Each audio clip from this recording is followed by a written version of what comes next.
Good afternoon, fellow baseball way of lifers. How we doing? Happy Friday. The weekend is here. And better yet, we're less than 2 weeks away from opening day. Today, we continue our 30 in 30 days, 30 teams in 30 days with a profile on the Milwaukee Brewers. Bernie Brewer says hello and thanks for joining in. And he said, take it away, Stan. Let me know what you think of us this year. Well, let's go back to last year, 2020 for the Brewers. They finished below 500, but in that wacky COVID-19 2020 season, they still made the playoffs. And who would have thought Christian Yelich would have struggled the way he did? But he got off to a very rocky start and never really took off. And Lorenzo Cain, one of the defenders in the game, decided to opt out of the season for COVID reasons. And that kind of dictated how the season would go for the Brewers, I guess. But they did make the playoffs. One of the bright spots for them was Devin Williams. One arm he was out of the bullpen. I'm sure the Brewers will be expecting a lot of big things for him again in 2021. Now, Kane, he's going to be back and as good as he's been in the past. And Christian Yelich is going to get back to the old Christian Yelich mode. He lost a little bit of his plate discipline last year and was swinging a little wildly and without as much contact as he has in the past. So hopefully he straightened himself out over the winter. Now, for a lot of good hitters, I can see with the way 2020 was, it may have been hard to get into a groove. So hopefully we're almost under more normal circumstances in 2021 and Christian can bounce back. The good thing for the Brewers last year was Keston Hiura was the leader in home runs and RBIs. And he was a nice little pickup there for second base last year. Helped the Brewers out a lot. But he'll be moving to first base, and that's a good thing because the Brewers went out and got Colton Wong and Jackie Bradley Jr. and Travis Shaw. And at first I thought, oh, no, it's going to be a rough year for the Brewers because they weren't really being active in the off-season transactions. But then they did pick up, like I said, Colton Wong, Jackie Bradley Jr., and Travis Shaw. And those three, all three of those players are very, very, very solid. And don't underestimate how good the Brewers are going to be defensively now when you have Jackie Bradley Jr. being your right fielder and not your center fielder because Lorenzo Cain is your center fielder and now Yelich is your left fielder, you potentially have the best outfield in baseball. And Colton Wong can hold his own at second base. So I do like the defense. And defense under the radar in baseball. But don't underestimate it. It saves a lot of games and just as good as offensive production when you save runs from being scored against you. And speaking of runs scored against you, the Brewers have two of the top players in the National League. I don't think the baseball world will realize it because there's not much pub on these guys. But Corbin Burns and Brandon Woodruff, they had fantastic years in 2020, and they are solid pitchers, and they should be coming into their prime. They're both in that 27, 28-year-old range, and I expect big things from them, big, big things. And the bullpen also could be one of the best in baseball.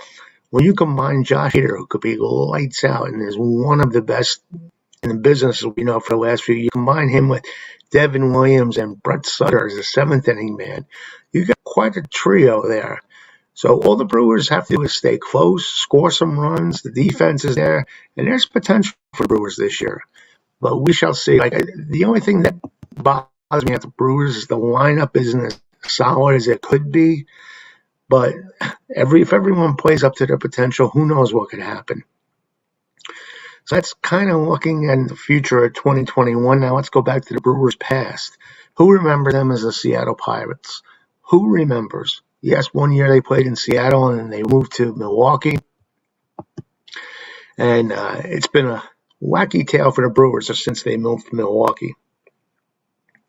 They played their home games in Milwaukee County Stadium, old school stadium, and they became known as the Brewers, changing the name from the Pilots. And then in 1998, the American League said, adios. We are sending you to the National League. So they are the only, and So they played in the American League and the National League. And little trivia question for you here when you want to impress your friends. They are the only franchise to play in 4 different divisions since the advent of divisional play in the major leagues in 1969. How does that happen? How did a team end up in 4 divisions in Major League Baseball? That's crazy. I can see them being just one of the teams being in both leagues, but they've been in the East, West, in the National, and the American League. Go figure. And along with the Houston Astros, who moved to the American League in 2013 from the National League, they are one of 2 teams to have played in both leagues. Turn teams to play in both leagues. Now, you have to go way back into history to remember when the Brewers were last in the World Series. Unfortunately, they've never won the World Series, and they are one of only 6 teams that never won the World Series. They made it to the World Series, had a pretty exciting run. Unfortunately, the St. Louis Cardinals were a better team.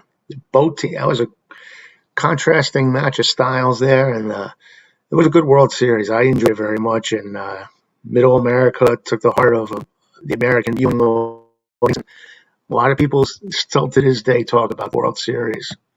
Overall, unfortunately, the Brewers are not a 500 ball club in their history. From 69 to 2020, their overall win-loss percentage is .481, as they've won 3,942 games and lost 4,248.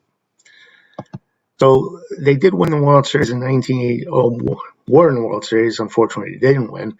So you would think, okay, they'll be back at it again. It won't be long till the Brewers are back in there, but in the playoffs even. But in 2008 was the first time in 26 years that the Brewers advanced to postseason play, and they got in by winning the National League wild card. 2008, they were eliminated by the eventual World Series champions, the Philadelphia Phillies. And then in 2011, the Brewers clinched their first division title in 29 years. They won their National League Division Series in 5 games over the Arizona Diamondbacks. But then, unfortunately, they ran into the buzzsaw called the St. Louis Cardinals, and they lost in the National League Championship Series in 6 games. The Cardinals ended up being world champions. 2018, the Brewers clinched a spot in the postseason for the first time since 2011, so there was a little drought after the 2011 run, and they got in with a 2-1 victory over the St. Louis Cardinals when they clinched a wild card spot back in 2011. 2019, the Brewers returned to the postseason and made an appearance in the National League wild card game. They were defeated by the eventual world champions, Washington Nationals, 4-3. And here we are. Well, 2020 was the weird year where they finished under 500, but they let 8 teams into the playoffs. They were one of them. And now they're looking forward to 2021. Like I said, I like Stearns as a general manager. The Mets were after him hot and heavy, but the Brewers didn't give him permission to negotiate with the Mets. And I can see why, because he made some fine additions in the offseason to make this Brewer team's potentially competitive team in the Central Division. They're in the right division because the Central isn't that strong. It looks like the projected lineup will be Colton Wong at second base, Lorenzo Cain at center field, Christian Yelich in left, Keston Hiura in first base, Travis Shaw at third base, Jackie Bradley Jr. in right, Orlando Arcia at short, and Omar Narvaez at catcher. And bench, here are the names here. Manny Pena, Luis Urias, Daniel Robertson, Avisel Garcia, who I like, and Billy McKinney. Now, starting rotation, like I said, is led by 2 studs. And if these guys have the years their potential of, the 3, 4, 5 guys won't have to pitch that well to carry the weight. But when you have Woodruff and Burns, 1-2, both righties, and they are solid. Rounding out the top 5, Adrian Hauser, Brett Anderson, who I like, and Josh Winbaum, who was watching the KBO during this pandemic crazy 2020. You'll remember Josh in the KBO, and I guess he caught the eye of the Brewers because he's coming over, and potentially he could be the number 5 man. And like I said, the bullpen is fantastic. You got Josh Hader, Devin Williams, and Brett Sutter. I don't care what team you're on, what team you're running. I'll take those 3 anytime. They can rival anybody's top 3. And then the bullpens were out by Justin Topa, Eric Yardley, J.P. Fyerson, Drew Rasmussen, and Freddie Peralta.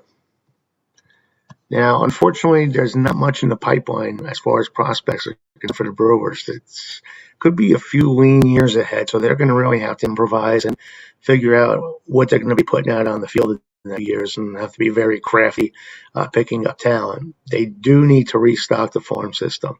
That is a must. So what do I think of the Brewers? Anything happen in the Central Division this year? I mean, everyone's pick seems to be the Cardinals this year. Like the Cubs, if they can recapture a lot of veterans, they'll be in the mix. And I think right after that, you have to consider the Brewers to be in the mix. Pittsburgh and they're not even competitive. So if you're fighting for a wild card, you could pick up a lot of games there by playing Pittsburgh. And Cincinnati kind of blew themselves up this year.